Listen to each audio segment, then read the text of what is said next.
Hi friends, this is Nancy Bajaj from tips for career institution. तो हम अभी बात कर रहे थे बीएड की second book contemporary Indian education के बारे में, जिसकी हम थर्ड यूनिट डिस्कस कर रहे हैं। हम ऑलरेडी 2 यूनिट्स कंप्लीट कर चुके हैं। जिसको कोई भी क्वेश्चन देखना है तो हमारी प्रीवियस वीडियोस में जाकर देख सकता है। आज हम डिस्कस करते हैं third unit contemporary issues in Indian education के बारे में।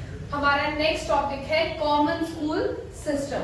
अब कॉमन स्कूल सिस्टम जो हमारा टॉपिक है, ये बहुत वास्ट टॉपिक नहीं है। शॉर्ट क्वेश्चन आता है, इसमें से 4 मार्क्स का क्वेश्चन आएगा। ठीक है, तो बहुत फास्ट पे इसको पढ़ने की जरूरत नहीं है, बट हाँ 4 मार्क्स के अकॉर्डिंग हमें इसे प्रिपेयर करना है, क्योंकि 4 मार्क्स के हमारे पास 4 क्वेश्चन आते हैं फर्स्ट यूनिट में। ठीक है, तो 4 क्वेश्चन के लिए ये क्वेश्चन भी हमारा इंपॉर्टेंट है। Common school system, common school system basically क्या था? हमारे जवाहरलाल नेहरू जी ने कहा था कि भाई हमारे स्कूल्स में क्वालिटी एजुकेशन की बहुत ज्यादा जरूरत है, राइट? तो हमारे स्कूल्स में, इंडिया के स्कूल्स में क्वालिटी एजुकेशन को जनरेट करने के लिए स्टडीज जो है वो कॉमन तरीके से होनी चाहिए, विदाउट एनी बायसनेस के। ठीक है, ऐसा नहीं होना चाहिए कि शेड्यूल कास्ट का है तो वो स्कूल में नहीं जाएगा, जर्नल के बच्चों के साथ नहीं पढ़ेगा। ठीक है, गर्ल बॉय में कोई डिस्क्रिमिनेशन नहीं होना चाहिए।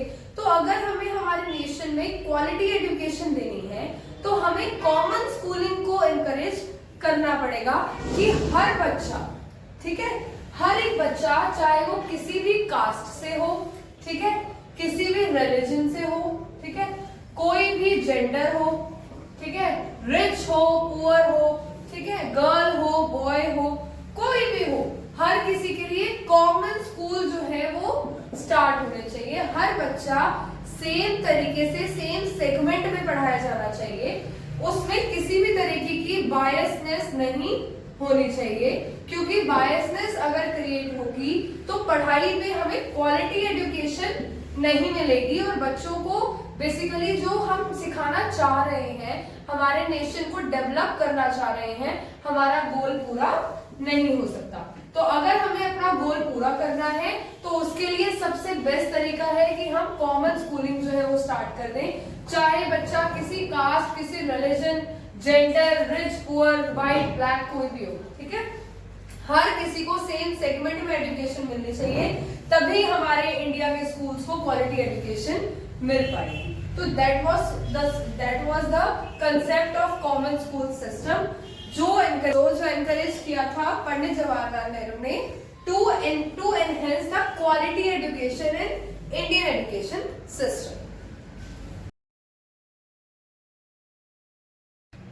सो हमारा नेक्स्ट टॉपिक है वोकेशनलाइजेशन ऑफ एजुकेशन। अब ये जो हमारा क्वेश्चन है, ये लॉन्ग क्वेश्चन बनता है 16 मार्क्स का। ठीक है, तो इसके लिए आपको इसको फुल फ्लैश तैयार करना है। सबसे पहले हम ये डिस्कस करते हैं कि वोकेशनलाइजेशन ऑफ एजुकेशन होता क्या है, वोकेशनलाइजेशन का मतलब क्या होता है। सबसे पहले अभी हम ये डिस्कस करते हैं। सबसे पहली चीज, it implies learning some trade, skill of some occupation through education so that an individual can enter the real world of work. मतलब वोकेशनलाइजेशन ऑफ एजुकेशन का मतलब ये होता है कि हमारे स्कूल्स में इस तरीके की पढ़ाई होनी चाहिए, जो करिकुलम है, जो सिलेबस है, वो इस तरीके से प्रिपेयर होना चाहिए कि बच्चों को रियल लाइफ स्किल्स के बारे में भी पढ़ाया जा सके। ठीक है, बच्चों को वो स्किल्स, वो एजुकेशन दी जा सके कि उनके ऑक्यूपेशन में वो काम आए और वो रियल वर्ल्ड में अर्न कर पाए।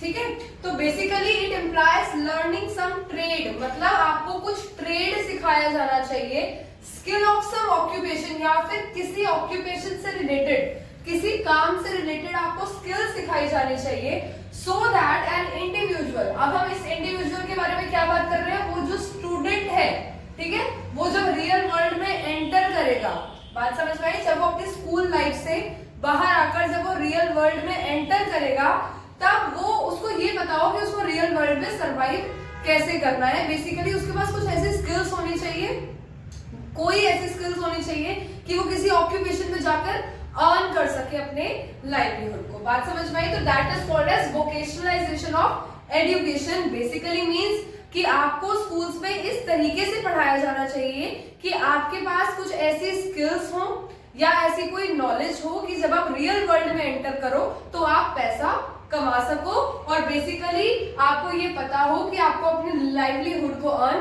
कैसे करना है। That is called vocationalisation of education. क्या बना रहे थे? अच्छा बंद करो। मैं वो उसी में रह गई जो मेरा था। कोई बात नहीं। हाँ, so needs of vocationalisation of education. अब हमने ये डिस्कस कर लिया कि वोकेशनलाइजेशन ऑफ एजुकेशन क्या होता है, पर उसकी जरूरत क्या थी, व्हाट वाज द नीड, ठीक है, to encourage vocationalization of education. सबसे पहले अगर हम देखें कि क्या जरूरत थी, कि अगर वोकेशनलाइजेशन ऑफ एजुकेशन होगा, बच्चों में स्किल्स होंगी, बच्चों को ऑक्यूपेशन में काम करना आएगा, तो सबसे पहली और सबसे बड़ी अनएम्प्लॉयमेंट की दिक्कत तो खत्म हो जाएगी। हर एक बच्चे के पास अपना काम होगा, रोजगार होगा, कमाने का जरिया होगा, तो जो अनएम्प्लॉयमेंट की प्रॉब्लम थी वो खत्म हो जाएगी अगर बच्चों के पास स्किल्स होंगे तो, ठीक है ना। स्किल्स होने का क्या मतलब है, हर बच्चे के पास अपना काम होगा, वो अपना लाइवलीहुड कमा सकता है, कोई प्रॉब्लम नहीं है, राइट। तो अगर बच्चों के पास स्किल्स है तो हमारे नेशन में जो अनएम्प्लॉयमेंट की प्रॉब्लम है वो खत्म हो जाएगी, क्योंकि उनके पास काम होगा। उसके बाद economic development of the country. अब हर एक बच्चा जो है वो अर्न करेगा अगर, तो हमारे नेशन की इकोनॉमी भी तो राइज करेगी, राइट। हर एक बच्चा अगर कमाएगा तो जो इकोनॉमी ऑफ नेशन है, ठीक है, वो भी तो राइज करेगी। बात समझ में आई? तो देश की इकोनॉमी भी बढ़ेगी, बच्चों को रोजगार मिलेगा तो अनएम्प्लॉयमेंट की दिक्कत भी कम होगी, सोशल एडजस्टमेंट का बिहेवियर भी बढ़ेगा। हमें ये पता होगा कि हमें सोसाइटी में कैसे रहना है, अपने वर्किंग प्लेस में कैसे काम करना है। ये चीजें अगर हमें स्कूल से ही सिखाई जाए तो हमें बेसिकली हमारे अंदर ये हैबिट्स इनबिल्ट हो जाएंगी कि हमें हमारी सोसाइटी में कैसे एडजस्टमेंट करना है, right. Next is development of moral values.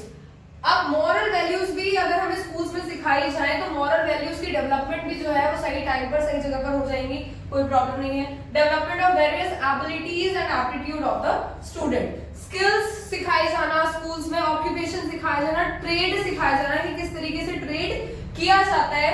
बहुत सारी एबिलिटीज बच्चों में इनबिल्ट हो जाती हैं कि उन्हें पता होता है कि उन्हें अपने वर्किंग एनवायरनमेंट में किस तरीके से काम करना है। तो दीज आर सम इम्पोर्टेंस। यही कुछ जरूरत थी वोकेशनलाइजेशन ऑफ एजुकेशन की, कि इस बारे में बात करी गई कि इस तरीके से एजुकेशन मिलनी चाहिए स्कूल्स में, इस तरीके से पढ़ाया जाना चाहिए कि थियोरेटिकल सब्जेक्ट के साथ साथ बच्चा रियल वर्ल्ड के लिए भी तैयार हो सके, कि उसको रियल वर्ल्ड में किस तरीके से अर्न करना है, ठीक है, उसकी लाइवलीहुड किस तरीके से जनरेट हो सकती है। That is something very important. और यही कुछ स्कूल में हमें सिखाया जाना चाहिए कि बेसिकली ट्रेड या किसी भी ऑक्यूपेशन में काम किस तरीके से करना है, उसकी बेसिक स्किल्स तो आपको बिगनिंग से ही सिखाई जानी चाहिए। तो that was vocationalization of education. So the problems of vocationalisation of education are, अब देखो वोकेशनलाइजेशन के बारे में हम डिस्कस किया तो उसके रिगार्डिंग कुछ ना कुछ प्रॉब्लम्स भी जरूर जनरेट हुई होंगी। तो क्या कुछ प्रॉब्लम्स थी? सबसे पहला, नो सीरियस थॉट गिवन। कोई सीरियस, इसको ना सीरियसली लिया नहीं गया। Although that was a very effective scheme, बहुत अच्छी बात थी ये जो हमारा वोकेशनलाइजेशन ऑफ एजुकेशन था, बट इसके ऊपर कोई सीरियस थॉट जो था वो नहीं आ पाया, पहली प्रॉब्लम। दूसरी, शॉर्टेज ऑफ ट्रेनिंग फैसिलिटी। अब ट्रेनिंग फैसिलिटी देने के लिए भैया ट्रेनर्स की भी जरूरत है। अब हर स्कूल में ऑक्यूपेशन या ट्रेड की रिगार्डिंग अगर आपको स्किल्स बच्चों को जनरेट करानी है या फिर ऐसी कोई ट्रेनिंग फैसिलिटी देनी है तो ट्रेनर्स की भी तो जरूरत है, राइट। तो ट्रेनर्स की इतनी शॉर्टेज थी कि हर स्कूल में एक ट्रेनर अफोर्ड नहीं कर सकते थे। फाइनेंस की बहुत बड़ी प्रॉब्लम है, हर स्कूल में ट्रेड सिखाया जाना, नए टीचर्स को अपॉइंट करना, बिजनेस सिखाया जाना, अगेन फाइनेंस जो था उसकी बहुत प्रॉब्लम थी। एक्सपर्ट गाइडेंस नहीं मिल पाई।